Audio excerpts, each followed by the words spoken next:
Então, gente, eu não sei se é bom dia ou boa tarde, mas enfim, eu sou Christian Gonzatti, sou mestrando em Ciências da Comunicação na Unicinos. Eu faço mestrado na linha especificamente de Linguagens e Práticas Jornalísticas, e o que eu vou apresentar aqui, então, são inferências em torno do meu projeto de mestrado, na verdade agora já é dissertação, que se encaminha agora para a reta final e que parte assim de um desdobramento da minha própria vivência como pesquisador, trabalhando com as temáticas de gênero e sexualidade, articulada a questões de jornalismo, entretenimento. Então, quando eu entrei na graduação, em 2012, logo no início eu já comecei a ser bolsista de iniciação científica. E aí o grupo que eu me inseri, ele trabalhava com a temática, trabalha ainda, né, com a temática do ciberacontecimento e de processos jornalísticos que se dão nas redes digitais. Bom, o ciberacontecimento, eles são acontecimentos tramados em sites de redes sociais, que só emergem dada a possibilidade de conversação, interação a partir desses sites. Como, por exemplo, as mobilizações de junho e julho de 2013, ou ainda a selfie do Oscar, que foram acontecimentos que atingiram grande visibilidade e que tem um núcleo de organização no site de redes sociais. Bom, dada isso, então, eu passei a me inteirar dessas leituras em torno desses processos da cultura digital, ou ainda da cibercultura, que é uma outra terminologia para tratar desses dados. E aí a questão é que eu sempre trabalhei com as temáticas de cultura pop e entretenimento, porque sempre foi algo presente na minha vida, né? Eu sempre fui fã de alguma coisa. Na infância eu era fã de Power Rangers, depois eu virei fã de... jogava muito videogame, até tinha uma relação fã com Resident Evil, um jogo de zumbis. E aí entrei para as práticas dos fandoms mesmo, que são grupos de fãs, a partir de Harry Potter, né? E desde o início, assim, essas produções mediáticas e a maneira como eu ia encontrando brechas para lidar com essas produções da cultura pop especificamente, e cultura pop aqui num sentido bem anglófono, estadunidense, desses produtos desenvolvidos pela indústria cultural para atingir alta visibilidade, trazer lucro, enfim, mas que não são só isso, porque como eu tenho notado na minha pesquisa e na minha própria vivência, que eu vou trazer um pouco aqui para vocês, porque está muito articulado ao meu projeto. Deixa eu só pegar água aqui um segundo. Essas produções que estão num contexto muito de hipercapitalismo, consumo, muitas vezes até de lidas como banalidades, tanto na academia quanto no senso comum, elas deixam brechas para as pessoas construírem identidades que vão estar fora da norma, para se identificarem e desenvolverem até mesmo enfrentamentos políticos. Então, como eu já disse, na infância eu era muito fã de Power Rangers, né?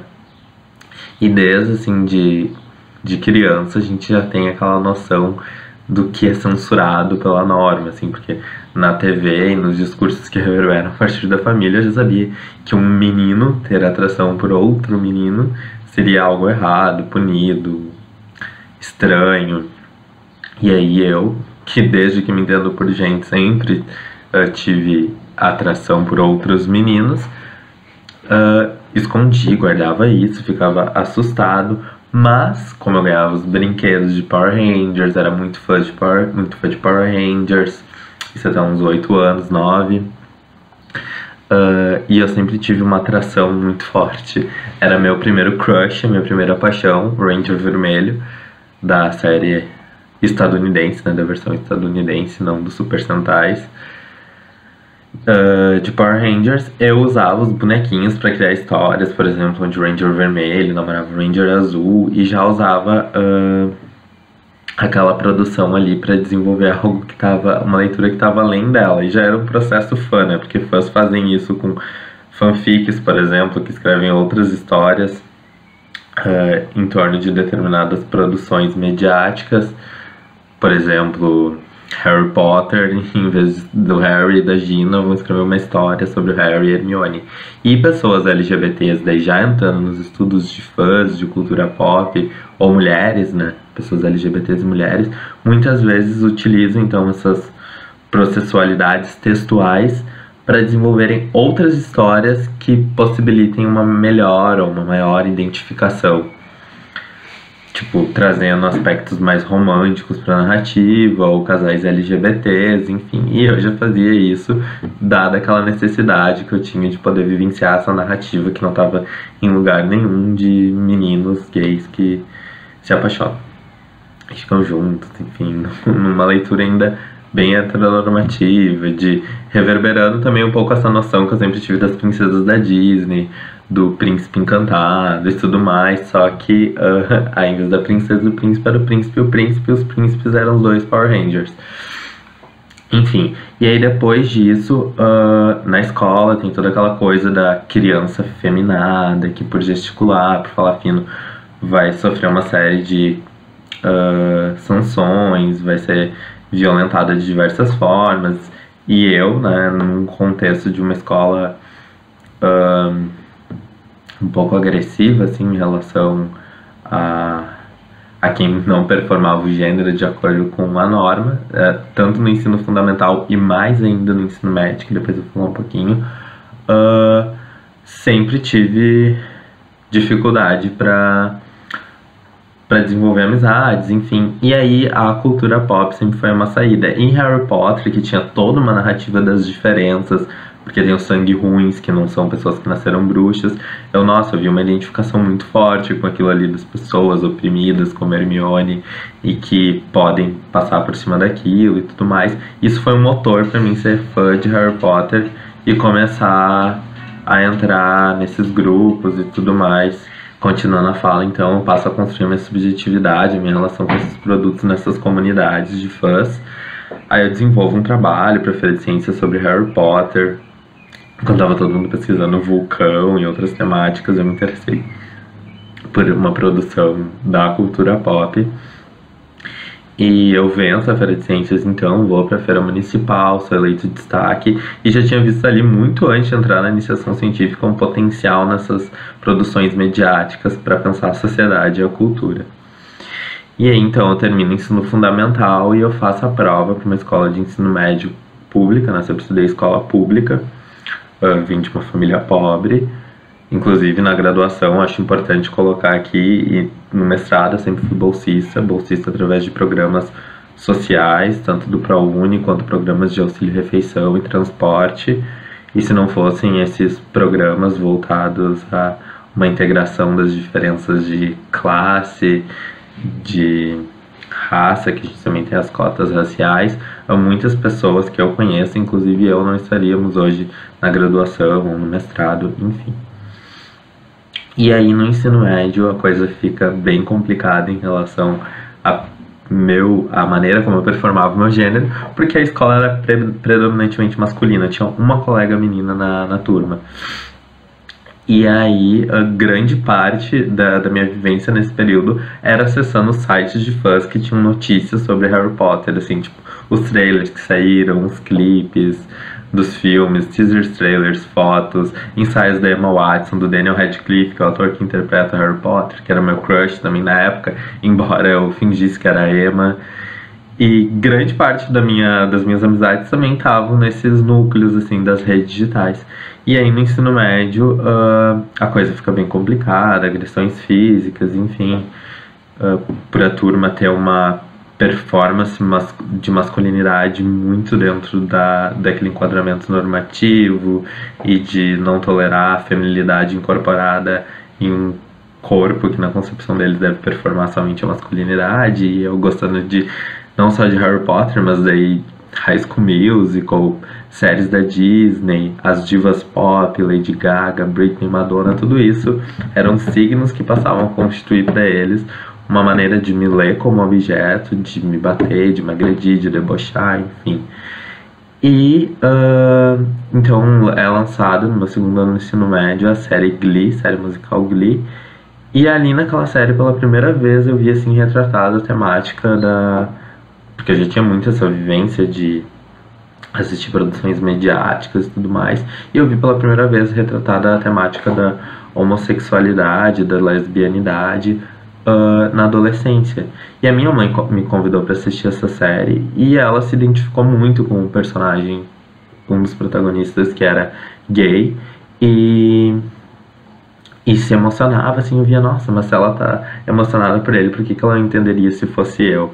E aí, a mesma coisa, o mesmo processo que eu tinha com Harry Potter, eu passei a desenvolver com Glee, e aí eu conheci várias pessoas que tinham a mesma identificação com a série, e viam ali um potencial pra sair do armário, pra chutar a porta do armário cantando, né, que a série é musical.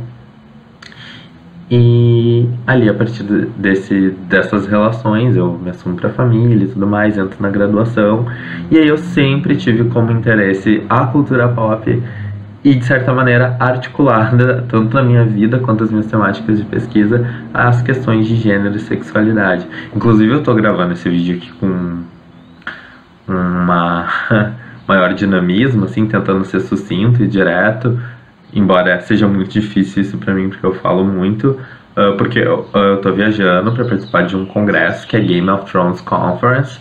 Vai ser um congresso acadêmico somente sobre Game of Thrones, e aí eu com meu orientador, o Ronaldo Ren, a gente vai apresentar uma pesquisa sobre a cobertura de coletivos midiáticos, que são produções jornalísticas, né, que esse jornalístico é bem discutível para alguns mais enraizados no essencialismo da prática, mas a minha concepção é jornalismo sim, que estão dentro desse contexto então de jornalismo pop, que eu vou trazer aqui para vocês, e que vão pautar as temáticas de gênero e sexualidade em torno de Game of Thrones, críticas em torno da narrativa, de uma perspectiva feminista, e isso torna esse cenário muito rico, porque a cultura geek nerd ela é extremamente machista, racista, LGBTfóbica, e esses coletivos eles constituem territorialidades que são saídas para esses processos, né?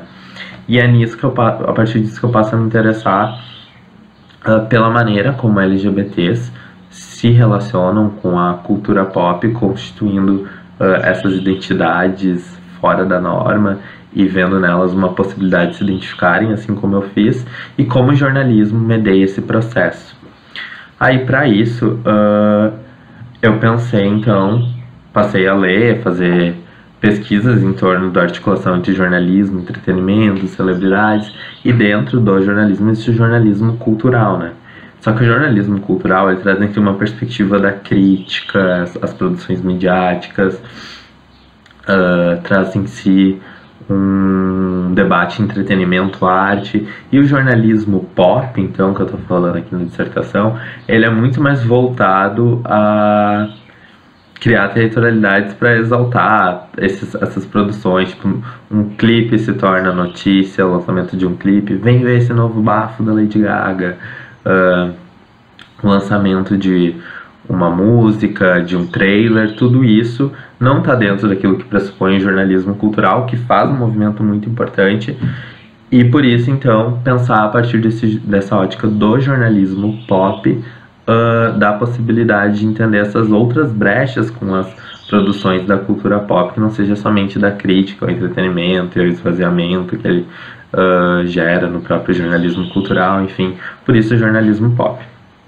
Aí, para isso, eu mapeei, então, o nosso contexto partindo de uma perspectiva de crise sistêmica, de que o jornalismo entrou em crise, que ele está se transformando, e a gente não sabe o que vai surgir das novas práticas que estão interferindo nesse jornalismo institucional, porque a partir dos sites de redes sociais e de outras plataformas da cultura digital, os públicos começaram a ter a potencialidade de interferir na cobertura dos acontecimentos, né? Não só mais a notícia é o signo desse acontecimento, mas o que os públicos acionam em rede também.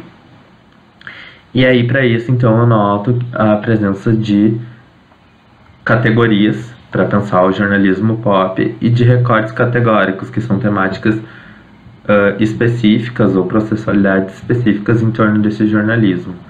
E aí existe, então, dentro do jornalismo pop, a cobertura de cultura pop, que são os portais que vão se desdobrar sobre... É uma macro categoria sobre todas as temáticas que ele vai falar, de música pop, que vai falar especificamente da música, celebridades, o geek, nerd, otaku, vai falar de heróis, games, enfim, cinema e séries, de novela, e aí os recortes categóricos, que são quando o de fãs, que são plataformas do jornalismo pop desenvolvida por fãs, de humor, que aí são memes, enfim, esses tipos de linguagens que vão aparecer nessa cobertura, e os políticos identitários, daí são portais que trazem em si a crítica até, mas de uma perspectiva articulada ao fã e ao político, porque são esses coletivos feministas que eu vou debater na Game of Thrones Conference, e outros LGBTs e de temáticas de outras questões políticas, enfim. E aí, nesse contexto, então, eu passo a querer entender o que esse jornalismo de cultura pop, então eu vou olhar para o de cultura pop, para ele trazer todas essas temáticas, aciona, que faz pensar nas questões de gênero e sexualidade. E as questões de gênero e sexualidade aqui compreendidas a partir de uma ótica queer. Por que eu trabalho com a perspectiva queer, então? Porque, bom, os estudos queer eles começaram lá na década de 80 com a Teresa de Laurentiis e hoje eles já se alargaram para múltiplas áreas, tanto que não cabe mais falar em estudo queer, mas sim estudos queer. E eu trabalho então com autores como a Guacira Lopes Louro, Berenice Bento, Richard Miscouse, a Judith Butler, Paulo Beatriz Preciado, mas especialmente o Richard Miscouse e a Guacira Lopes Louro, dentro do nosso contexto, eles trazem, porque eles são brasileiro, eles trazem uma noção de queer que vai me ajudar a olhar então para o que esse jornalismo de cultura pop aciona, que eu vou explicar um pouquinho mais depois. Porque a Loura vai falar que o queer, né, atravessa tudo, e meio que de uma perspectiva epistemológica queer ela fala de entender o queer no normal e o normal no queer. E o Miscouse ele vai trabalhar com a noção das marcas da diferença, né? Contextualizando um pouco melhor. Queer, então, é uma ofensa, né? Em contexto estadunidense. É algo próximo de bicha, de viado, de sapatão. E aí esse movimento, tanto teórico quanto ativista lá naquele contexto, passa a se apropriar desse termo e ressignificar ele. Que é algo muito próximo do que vai acontecer também no que esse jornalismo de cultura pop aciona. Quando, por exemplo... LGBTs começam, principalmente gays, né, começam a debater em relação a qual diva lançou o melhor single, ou enaltecer uma diva, o tratamento é bicha, mas não bicha no sentido ofensivo, bicha no sentido ressignificado. Inclusive alguns memes, algumas linguagens que emergem desses processos, trazem em si essa ressignificação. Como, por exemplo, bicha, a senhora é destruidora mesmo, viu, viado? Que é uma expressão que surgiu do Glitter, um reality brasileiro de drag queens, e que foi utilizado nesses espaços jornalísticos é utilizado nesses espaços jornalísticos como algo mais próximo de poderosa, diva, arrasou muito. Por exemplo, a Lady Gaga lança o clipe e o pessoal vai lá nesse contexto e utiliza essas linguagens. E aí, nessa noção de queer, de ser uma ofensa e tudo mais, os estudos queers vão compreender a partir aí dessas autoras e autores que eu trouxe, que um determinado corpo, né, a heterossexualidade compulsória, que é um conceito também, que parte do pressuposto de que todos somos heterossexuais, de que a heterossexualidade é a norma e o que está fora dela é objeto, e a heteronormatividade, que é o padrão imposto a esses corpos de vivência, que é casar, ter filhos, performar o gênero de acordo com o que impõe a norma e tudo mais, vão agir sobre esses corpos e gerar os corpos que pesam e os que estão fora da norma, né, em diferentes níveis. E aí os estudos queer ajudam a compreender isso, não só a partir desses corpos, mas também das linguagens, que é onde eu tô me desdobrando na pesquisa sobre essas textualidades, né. Explicando um pouco melhor, então, o médico faz o ultrassom, vê que ali tem um pênis. A partir desse pênis, os pais já leem que vai ser um menino que vai ter que agir como menino, vai ter que ser menino, ser homem, né? Agir como homem, não vai poder ter trejeitos, não vai gostar de rosas, é tudo aquilo que historicamente se constituiu e que hoje vem com algumas relevantes barreiras sendo rompido, tendo rupturas, né, de certa forma. E aí, esse menino vai ter que gostar de uma menina com vagina, obviamente, e o que estiver fora disso passa a experimentar diferentes níveis de precariedade. E aí, as linguagens em rede vão trazer em si também algumas dessas noções, seja na maneira como elas emergem, ou até nos corpos dos memes que constituem essas linguagens, né? Aí eu vou me orientar pelo PPT da minha dissertação, mas eu vou trazer aqui um exemplo específico de uma análise da análise que eu estou fazendo. Então, a metodologia que eu utilizo na dissertação é a análise de construção de sentidos em redes digitais, que é a nossa metodologia do LIC, o Laboratório de Investigação do Ciberacontecimento, e que parte então do pressuposto de que a partir de uma notícia que é publicada no Facebook, ou no Instagram, ou no site, essa notícia ela vai acionar semioses, né, que são a ação do signo, constituindo múltiplas linguagens, ou seja, as pessoas vão comentar memes e discutir a partir de respostas, vão postar vídeos, e tudo isso constitui, a partir dessas dinâmicas, um cenário mapeável. E aí eu passei então a mapear esse cenário em torno de um objeto específico, que é o papel pop, que é um portal jornalístico pop, que vai se desdobrar sobre a cultura pop, música, celebridades, cultura geek nerd, enfim.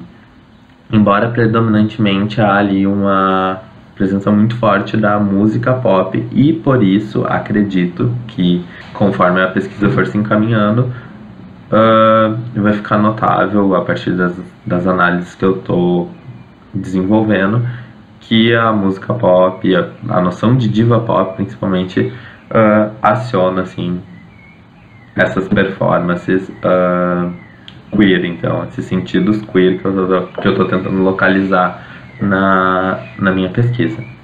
E aí então eu analisei 9.524 comentários de notícias dos primeiros 4 dias de maio, junho e julho de 2016. E aí, a partir dessa análise, eu cheguei a 7 núcleos de sentidos, que nessa metodologia nós localizamos então os sentidos que emergem a partir dessas linguagens.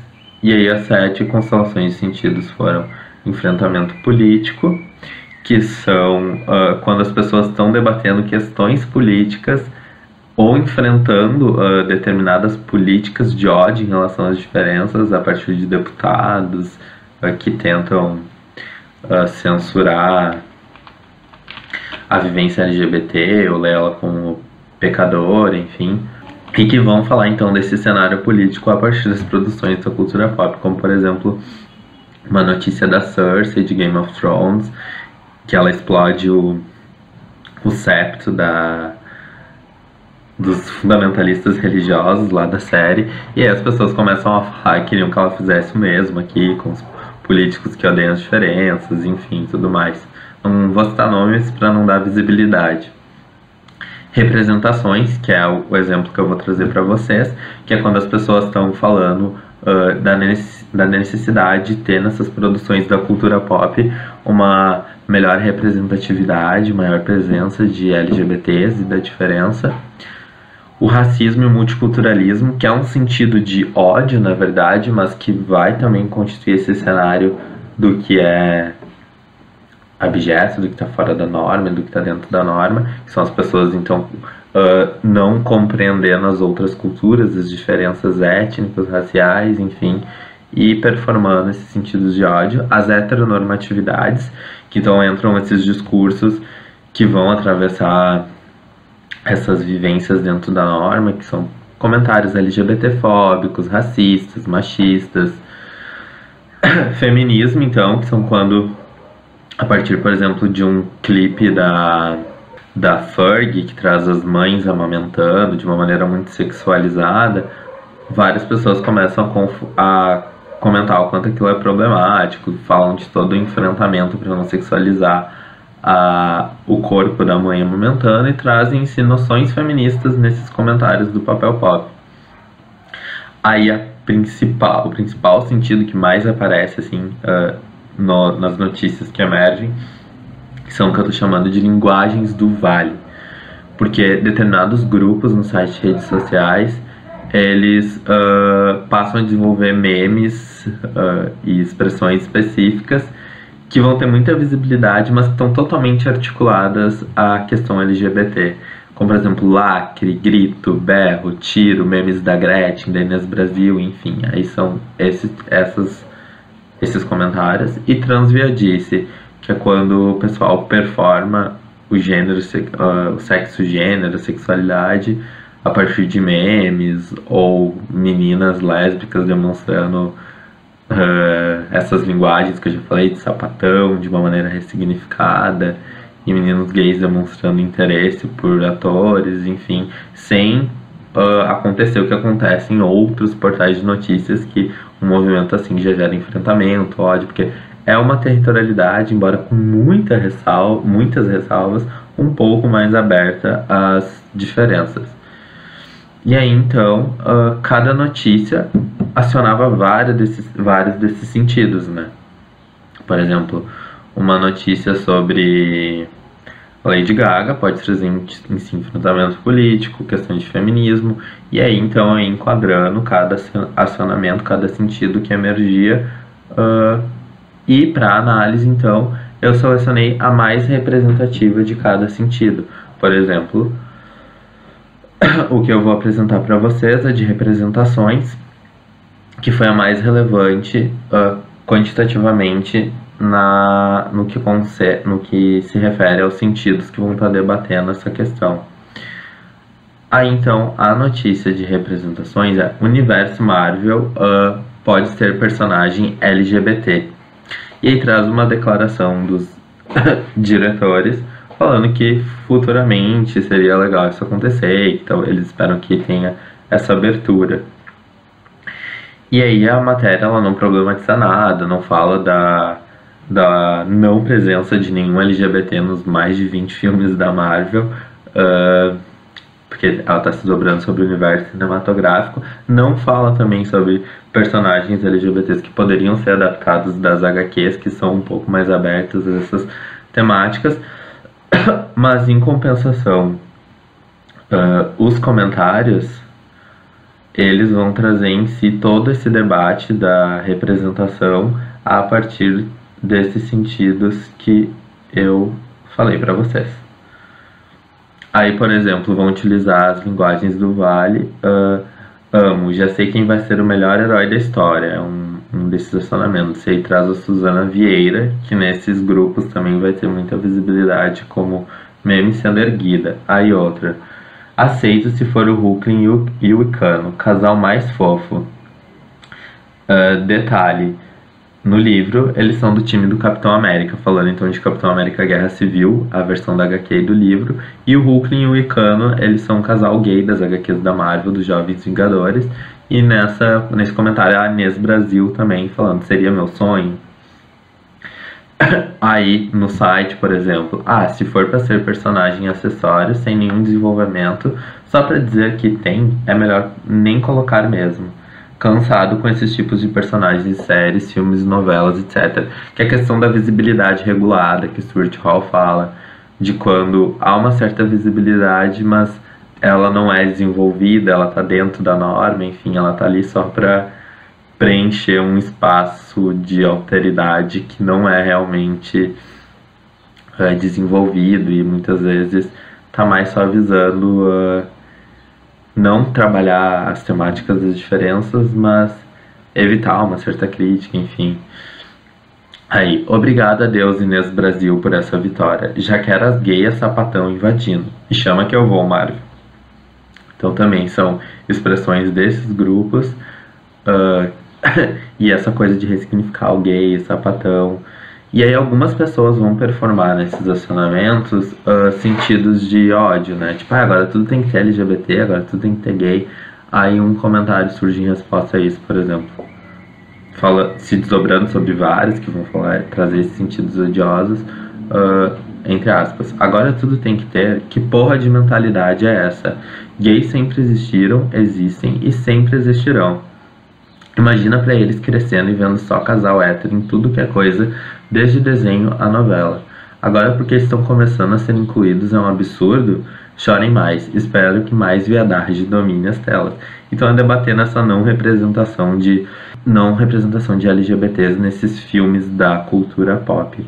Aí, para contextualizar isso, eu trago até um teste de um grupo de pesquisa dos Estados Unidos que consiste em 3 perguntas para analisar a representação LGBT. E dentro do contexto de fantasia ou aventura na cultura pop, não é possível pensar em nenhum filme que responda a essas 3 questões, que eu posso trazer depois para vocês. Antes eu vou ler os outros comentários que emergiram a partir dessa notícia. Então, aí, para quem se diz fã de super-herói, principalmente dos X-Men, e é preconceituoso com minorias ou com qualquer um que seja diferente de você, para que tá feio, vocês não entendem nada mesmo, né?